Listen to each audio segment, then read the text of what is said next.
Phillips Watson. We're doing interviewing residents of the Strugglers Hill Roots Neighborhood Association, and this is a continuation of what we've already started. Ms. Watson is one of the residents who lived in the area for a period of time. Uh, Ms. Watson, uh, what is your full name? Give us your full name. Ernestine Phillips Watson. Right? And what were your parents and your grandparents, the full name, and when did they come to the Kansas City area? Were they born here? No, my father was born in Arkansas and his name was Charles Phillips. My mother was born in Texas but raised up her later years in Oklahoma, and her name was Viola Florine Lewis. Okay. All right. My grandparents, my father's, I don't know, my grandfather's name on my father's side was Jim Phillips. My grandmother's name was Ida Ogwen Phillips. On my mother's side, my grandfather's name was Henry Lewis, and I don't know my grandmother or any further back than that. All right. Now, were you born in Kansas City, Kansas? And if so, where were you born? I was born right up the street at 1054 Washington Boulevard. You mean you were born at home and not in a hospital? Yes, I guess. I'm not sure. All right.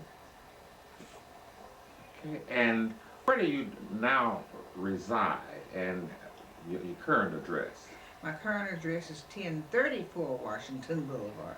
All right. Now, what house did you grow up in as a young person? I'm assuming that you were born and you've lived here all your life in this area? I have lived in this block all my life. All right. What was the address where you grew up? 1054 Washington Boulevard. Okay. So you didn't actually move in the neighborhood. You lived here. Born. You were born in the neighborhood. Now I'm not going to ask you to tell me how many years, but it's been over 70. I would say that. Thank you. So that would make you, Ms. Watson, probably the person resident of this area. That's right. Okay, that's quite a feat. So you've seen a lot of things come and go in this block. Yes. All right. Now, growing up, describe the neighborhood when you was growing up and some of the activities that you were engaged in. Just, As a kid, and some of your friends. oh goodness. As a kid, we didn't even have, well, we don't have sidewalks now. They have come and gone. But I remember the little paths we used to walk down. And then I remember them putting in the sidewalks when they finally did. At first we had little brick sidewalks. Then finally they paved the streets because we also had brick streets. And they finally paved the streets and the sidewalks. In fact, if they would chip up some of the concrete on the streets right up there at 11th Street, there's brick still under there. Might be brick right out here. I'm not sure whether they took them up or not. I don't remember that. All right. Now, who were some of your friends that you I guess played with in this area? Or who was your best friend? I'll put it there. There was a girl that lived around the corner. She moved to Denver. She's passed on now, but her name was Lorene Freeman. She and I were very good friends. Okay. Now, I know in the next block, I know Caradella Oh yes. Banks. I forgot. Caradella Yes, and Caradella Banks Robinson. Right. Yeah, I was in school at the same time she was. You know, you all were good friends. Is that Yes. correct? Okay. Yes. All right. What are some of the things that you did when you were a young person growing up for entertainment? I can't think of a thing except outdoors playing. Kids don't play outdoors like they used to. And we could go to the show on weekends, What show did you go to? down to the Regal, right down there on 10th Street. Oh, 10th Street. Yes. You mean they actually had a theater in your neighborhood? Yes, we had a lot of things in the neighborhood that we don't have now. We had drugstores and grocery stores, barber shops.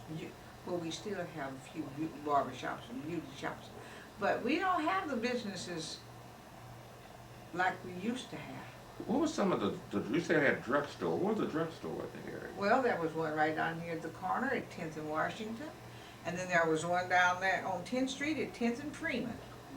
Okay. There was Drew's Drugstore on 10th and Washington. There was Pruitt's Drugstore down there on 10th and Freeman. Okay. What about service stations? Was there a service station? There was a service station right down here, 10th and Washington. It was a standard station, and a man by the name of Mr. Ewing ran the filling station. Okay. All right. So you had everything. You had a grocery store, you said, in the area? There was a Claiborne's grocery store all right there at 10th and Washington. Chief, is that, I mean, in a neighborhood that you didn't have to go anyplace No, then. we really didn't. And around the corner, there was a smaller grocery store, Mr. Dean. Mm. And you called them by their names. It was Claiborne's grocery store and Dean's grocery store. I see. Okay, that's interesting. And now most of those things are All of them are gone. are gone. All right. I don't know if they said we made progress. I don't think so. Well, the house that you grew up in, did your father, did they have the house built or did you move in? I don't know. I was, like I say, I was born there. I remember. No, they bought the house from Reverend Abernathy. Reverend, okay, who was a pastor, later the pastor Pastor of over- Mount Zion, Church of God in Christ, Christ over there on 10th and Oakland. who later became a bishop. Yes. Okay, Bishop J.E. Abernathy. Yes. All right, okay. How would you rate the quality of life in this neighborhood from the At time? that time, well, it's even now. It's great. But it was really nice back there then compared to other places I went and saw things. I thought we were doing pretty good out here. All right. Let me Because we were considered almost in the country. Okay. Let me ask another question. The stores that you mentioned, the things that you were talking about, were most of those stores owned by African Americans? Yes. They were all Everything was owned by African Americans. All right. So we owned and operated drugstores, filling stations, barber shops. I don't know, we owned the Shops, theater, grocery but stores, grocery stores, Theaters. theaters. Now, I'm not sure about the theater, who owned it, but the people that operated Operated it it. were African American. Oh, okay. All right. So we had our own. In essence, it was like you having your own little city. Yes, All right. Now, on your house, did you have a front porch? yes, Did you sit on the front porch, or All did your the parents time. sit on the front Yes. porch? So you saw everything in the neighborhood. yes. Okay. What do you think about that now? Do you think that's something that we maybe need to revisit in building these houses, put front porches back again? Well, as far as I'm concerned, I like front porches. And I said, if I had to buy a house or build a house, I would put a front porch on it like it used to be years ago, one of those wraparound porches. Very good. All right. Now, who were some of the persons outside of your family that you remember that used to kind of move through the neighborhood and that you saw quite often? That was kind of what I guess they may call them movers and shakers, even if it's just in the immediate neighborhood. Well,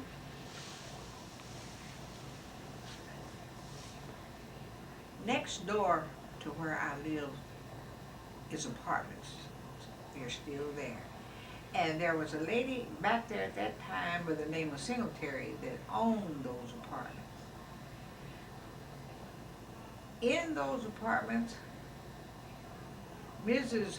Bowen lived there. She was the wife or the widow of the first minister at First Baptist. The first minister of First Baptist was Reverend Bowen. Right. His wife lived right up there on the corner in the apartment.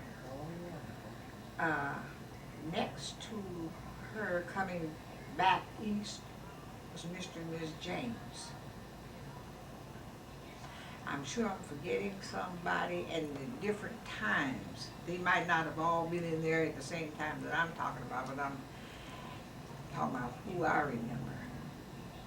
Then there was a family in there by the name of Mr. and Mrs. D. Priest and her sister. I can't remember her name. Then coming this way at different times, but at the time I remember most, there was a Mr. and this is a long time ago, Mr. and Mrs. Tackett and their daughter Hazel. But after that, there was a Mr. and Mrs. Hannibal and their daughter Elizabeth. And the next residence was where I lived, All coming right. back east, going east. Coming east. And then coming on farther, coming on east, there was different people that lived in those houses. And these houses along here weren't here. Okay. So these houses were built by Ms. Long. These two, one you live in, the This one was next the door. one next door going east. Okay, now in And that was in the 40s. in the 40s.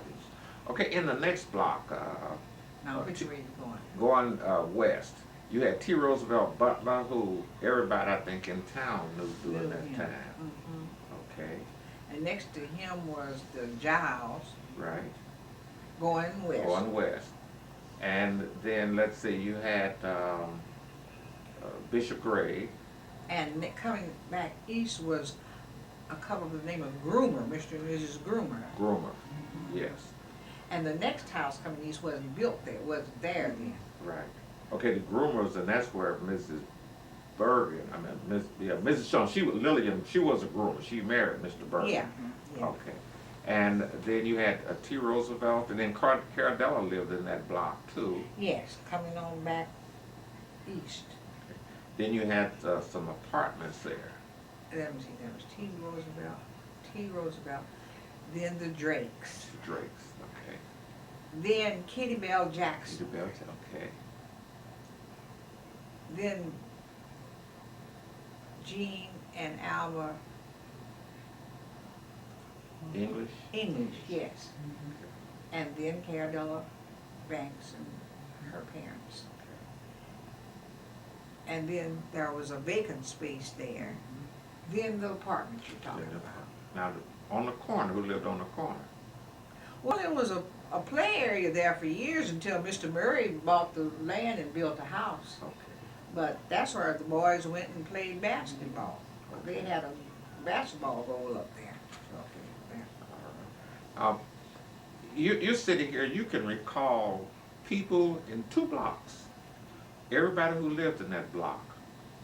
And you know, today that would be hard pressed for a person, if we were interviewing a person that could name people going all up, you could probably go down to 12 on the block Yeah, I too. could go down 13th Street. 13, that's amazing, and that's one of the things that through the association we hope to get people, maybe not know everybody, but at least know something about the area where you would live. Now, we had stated earlier about elections, and that was very important, and people were a little more active in elections at that time. Tell us something about voting. How did people get around? How did they vote? Well, I can't tell you too much about voting back there then because I was just a kid. But I remember my mother working in the election. She would go around and get people, I think they had to sign up to be picked up. And they would tell what time they wanted to be picked up. And these people were very active in working in the election. And the day of the election, they would go around and pick these people up and take them to the polls to make sure that they voted. They couldn't call them, a lot of them, and tell them, remind them that they were coming, because a lot of people back there then didn't have phones. That's why they would go around and get them all signed up beforehand. Did you ever work in the election? No, I never did. All right, okay. On, across the street is Big 11 Lake. Did it always look like it looks now? Oh, no, it was a pond. They didn't always call it lake, it was the pond. It was just a hole in the ground, just like any other pond. The WPA fixed that, worked that In out. about what years? In the 30s? Or 40s? Early 40s. Early 40s, okay. Mhm. Okay. And they still try to, but right after they finished that, it was one of the beauty points of the area around here. And they used to really use that. They'd have concerts, because the WPA also had a band. And the WPA band would go over there and play, and people would turn out, and that would be one of the big evenings of entertainment. Okay, all right, good. And what about doing ice skating? I remember doing the 40s. I remember people ice skating. I remember going over there to ice skate. Ice skate, okay. Mhm. People would build bonfires about back there where the fountain is now, and so forth, over on the side over there. And you could go warm your hands and so forth, but you could go over there and ice skate. Yeah, I ice skated a lot over there. Okay, all right, well, very good. Well, Ms. Watson, now we're nearing the end, so this is just anything else you want to say about the neighborhood, or anything you want to talk about, and we'll conclude the interview. Well, let me ask, give us the name of your children and grandchildren and great-grandchildren. We don't want to leave them out. I have one daughter, One daughter. Sharon Denise Miller. She has two children, Ronald Otis Miller, and Charles Philip Miller. He was named after his grandfather, who was Charles Phillips. Great-grandfather. You're right, his great-grandfather, because I'm his grandmother, and Charles was my father. All right. And now I have a great-granddaughter. Charles has a daughter. Her name is Maria Charlize Miller. All right. Okay, that's great. Anything else you'd like to talk about? No, you asked me some more questions and I can answer them. Right. Well, now what? Give us the name of the schools that you attended, and just a brief comments about the schools that you attended. I attended Douglas Grade School right up the street up there. It's still up there in operation. When I was going to Douglas, New Sumner wasn't built then. The high school kids were going to Old Sumner, which has been, since then, it's been demolished, and Douglas has expanded, and they did a lot of changes. Then I went to Northeast Junior High School. Were you bused over there? No, we had to walk All right. Walked all the way to Northeast? all the way to Northeast. Okay. And we could do it in less than, or not less, but somewhere around 10, 15 minutes. Because we could cut through people's yards back there then, and can't do that now. Everybody got their yards all fenced in, which they have to do. But it would be a lot longer if you had to do it now. Northeast, I don't know how many years there hasn't been a Northeast now. Okay. And then I went to Sumner High School. I graduated from Sumner High School in 1946. Then I went to Frank Wiggins Trade School out in Los Angeles, which is defunct now. It's not even in operation anymore. But I took pattern drafting and dress designing. Okay, very good. I didn't know that. So you design dresses. I used to. That's you. We're learning something. Okay, that is great. Now, who were your favorite teachers? Oh, Through all of them, and let's name some of them who were your favorite. in grade school, Miss King, who later life got married. Her name was Mrs. Brown. I'm speaking of Rosalind Lane Brown's Mother. mother. Okay. Mhm. Second grade.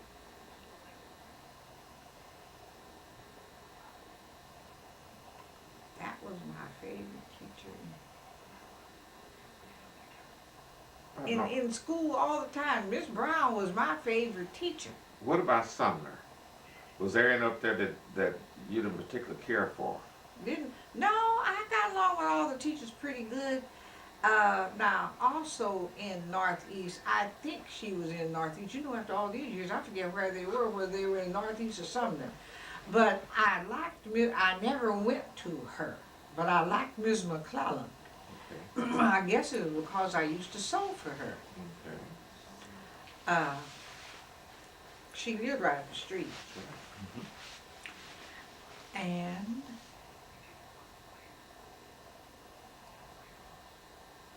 I got along all right with Mr. Thatcher.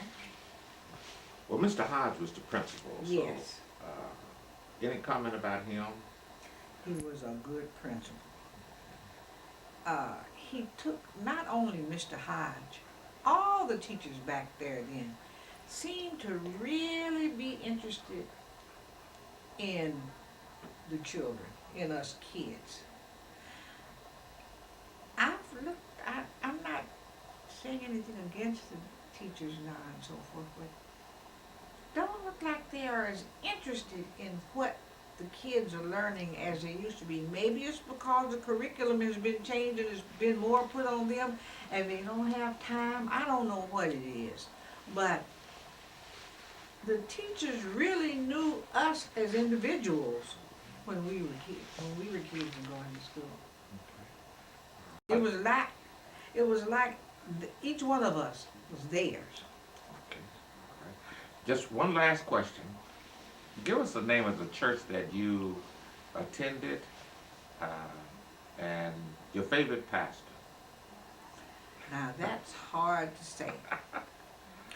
I've only attended one church all my life. I was baptized in First AME Church. They tell me, because I was too young to remember,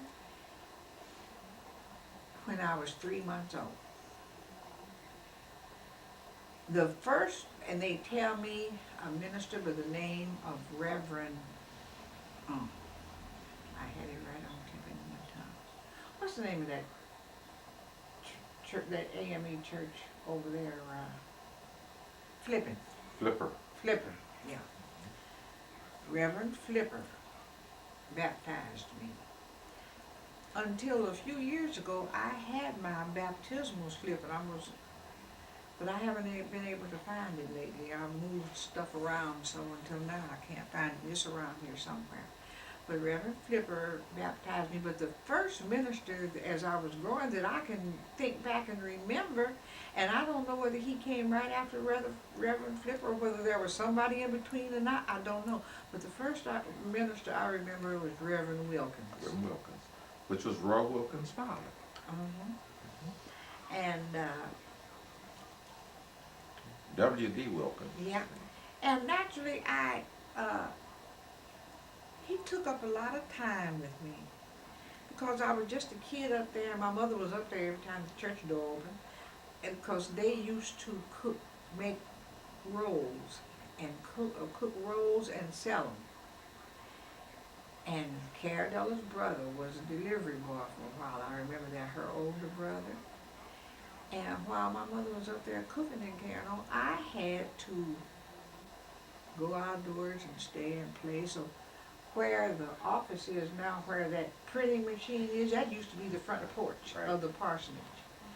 And I would sit out there on the front porch, like you say, everybody used to sit on their porches, and watch the kids across the street play, because I couldn't go over there. But where where Brotherhood Drive-In Bank is now, used to be an orphanage over there. And I'd sit on the porch and watch those kids play, because I couldn't go over there and play, because the white kids and the black kids didn't. It was white. It was a white orphanage. Okay. Mhm. Because up on the corner, where the parking lot is now, used to be a hotel by the name of the Gould Hotel. Right. And I thought it was so different, because you didn't come out of the hotel going to the steps, didn't come out of the hotel going to the east or going to the north. They were kind of at an angle, and I thought that was so different, because nothing else in Kansas City was like that. Now, that's as far as I got in the hotel, was right there to look at the steps. We never got in or nothing. Okay. All right. Well, we're about to run out of time, so Ms. Watson, this has been so informative, and Oh, I'm sorry, I didn't intend to stop you. And you asked me about the minister, and I also like the minister we have now. okay, all right, This is our first female minister, and I like Reverend Hayes. all right. Very good, very good. Let's say that we are near the end, and we thank you for the interview, and we salute you as in terms of living in the area the longest, for being the longest resident in Well, the area. thank you. Thank you so much.